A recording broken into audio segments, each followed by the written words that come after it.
नमस्कार. गुरुचरित्र अध्यात्म या माझ्या युट्यूब चॅनलमध्ये मी कल्याणी तुम्हा सर्वांचे मनापासून स्वागत करत आहे. जय जय रघुवीर समर्थ श्रीराम समर्थ. जय सद्गुरु. तर बघा, नक्की सर्वजण आनंदात असतील अशी अपेक्षा करते. आजचा व्हिडिओ हा थोडाफार वेगळा आहे. म्हणजे बघा, आपल्याला जाणून असं घ्यायचंय की आपल्या प्रत्येकाच्या मनामध्ये वाईट विचार तर येत असतीलच ना, येतात ना, नक्कीच सगळ्यांच्या येत असते. बऱ्याचशा अशा गोष्टी असतात त्या प्रत्येकाच्या मनात असे वाईट विचार तर येतच असतात. कारण बघा, एखाद्या क्षणी आपल्यामध्ये एखादी गोष्ट आपल्याला हवी तशी ज्यावेळी घडत नाही तोपर्यंत आपण त्याचे वेगवेगळे टप्प्याने त्याच्या गोष्टी अनुकरण करायला लागतो. मग कधी कधी चांगले विचार देखील येतात, कधी कधी वाईट विचार देखील येतात. मग असं कधी होतं, ज्यावेळी आपल्यावर एखादं संकट आलं किंवा एखादी अनावरण परिस्थिती आली तर नक्कीच आपल्यामध्ये हे जे वाईट विचार असतात ना, ते आपल्यामध्ये घर करून राहतात आणि आपल्या मनाला खूप टोचत राहतात. आणि आपण काय करतो, हतबल. आता आपल्याला काय करावं हे देखील नक्कीच कळत नाही. पण आज समर्थ मौलींनी आपल्याला यावर एक खूप छान उपाय दिलेला आहे. समर्थ मौली सांगतात, ज्या ज्यावेळी अशी परिस्थिती निर्माण होते त्यावेळी तुम्हाला प्रत्येक गोष्ट संयमाने काय करायची, अवगत करायचे किंवा संयमाने त्यावर प्रभुत्व मिळवायचे. मग ते कसं, बघा, समर्थ मौलींनी हा साधा सरळ सोपा मार्ग सांगितलेला आहे. नशिबाने घडणाऱ्या गोष्टी असतात, साहजिकच आपल्या यावर नियंत्रण नसतं. कधीही कुठली गोष्ट घडू शकते, कधीही कोणाला मृत्यू येऊ शकतो.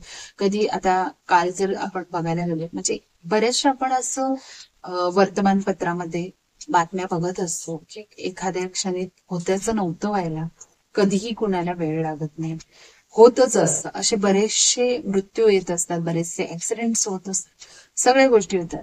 पण बघा, ज्या त्या गोष्टी असतात त्या कधीही कोणाच्या कंट्रोलमध्ये नसतात. पण ज्यावेळी आपल्यावर असं एखादं संकट येतं, पण ज्यातून उभं राहण्याची शक्ती देखील तो भगवंतच देतो. तो भगवंतच आपल्या पाठीशी राहतो. मग तो भगवंत ज्यावेळी आपल्यावरती उभं राहण्याची शक्ती देखील देतो, म्हणजे ती वेळ देतो. ज्यावेळी एखाद्याकडे ती वेळ नसते त्यावेळी तो क्षण तेव्हाच संपतो, तेव्हाच निघून जातो. पण आपल्याला पुन्हा एकदा चान्स भगवंतच देत असतो. मग तो ज्यावेळी आपल्याला भगवंत हा जो पुन्हा एकदा नवीन दिलेला चान्स असतो, त्याचा उपयोग आपल्याला कसा करून घ्यायचा हे आपण समजणं गरजेचं आहे. कारण ज्यावेळी अशी वेळ येते, मनात वाईट विचार येतात की आता आपल्याकडे पुढं काहीही शिल्लक राहिलं नाही, आता आपण कसं जगायचं, अगदी ह्यापर्यंत आपण टोकाचं पाऊल उचलण्यास देखील तयार झालेलो असतो. तर ह्यावेळी फक्त आणि फक्त जो सगळ्यात उपयुक्त मार्ग येतो तो म्हणजे संयम राखणे. आपल्याला आपल्या मनावर ताबा मिळवायचा असतो, आपल्या मनावर आपल्याला नियंत्रण मिळवायचं असतं. आणि हे नियंत्रण आपण कसं बरं मिळवू शकतो हे देखील समजणं खूप गरजेचं आहे. हे नियंत्रण मिळवण्यासाठी नक्कीच आपल्याला साधना केली पाहिजे, उपासना केली पाहिजे, नामस्मरण केले पाहिजे. हे सगळं केलं तरच आपलं मन आपल्या नियंत्रणात येऊ शकतं ना.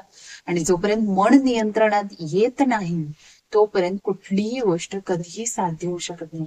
बघा, जेव्हा आपल्या मनावर आपला पूर्ण कंट्रोल असतो तेव्हा आपण कितीही वाईटच्या वाईट वेळ जरी आली तर त्यावर मात करून जातो. आपल्याला माहित असतं असं हे होत असतं, होणार असतं. पण त्यावर कसं आपल्याला प्रभुत्व मिळवायचंय किंवा कसं त्या टप्प्याच्या पुढं जायचंय हे समजून घेणं खूप महत्त्वाचं. मग सद्गुरु कृपेने आपल्याला सत्कर्मी वागायचंय, योग्य आचरण ठेवायचंय, आपली वाणी व्यवस्थित ठेवायची. आपण एखाद्याशी बोलताना कसं चांगल्या पद्धतीने आपण बोलू, दुसऱ्याला त्याचा कधीही त्रास होणार नाही हे देखील समजणं खूप गरजेचं आहे. कारण जोपर्यंत तुम्ही दुसऱ्यांना त्रास होईल असं बोलत राहिला अगदी दुर्जनासारखं, तर कधीच तुम्हाला त्या मनावरती काही नियंत्रण प्राप्त होणार नाही. आणि पुन्हा बघा, एखादा श्रीमंत व्यक्ती असतो ज्याला खूप सारे अपार पैसे असतात आणि त्याला कधीही चांगली झोप मिळू शकत नाही. कारण त्याच्या मनामध्ये हाच विचार येत असतो की एखाद्या क्षणी आपल्या घरी चोरी झाली, एखाद्या क्षणी आपल्या घरी धाड पडली, रेड पडली, अशा वेगवेगळ्या गोष्टी त्याच्या मनात दाटून येतात आणि ह्या कल्पनेनेच तो झोपू देखील शकत. त्यामुळे समर्थ मौलींनी सांगितले की आपल्याला सत्कर्म करायचंय, कधीही वाईट मार्गाने कुठलीही गोष्ट करायचीच नाही, वाईट मार्गाने पैसा देखील मिळवायचा नाही.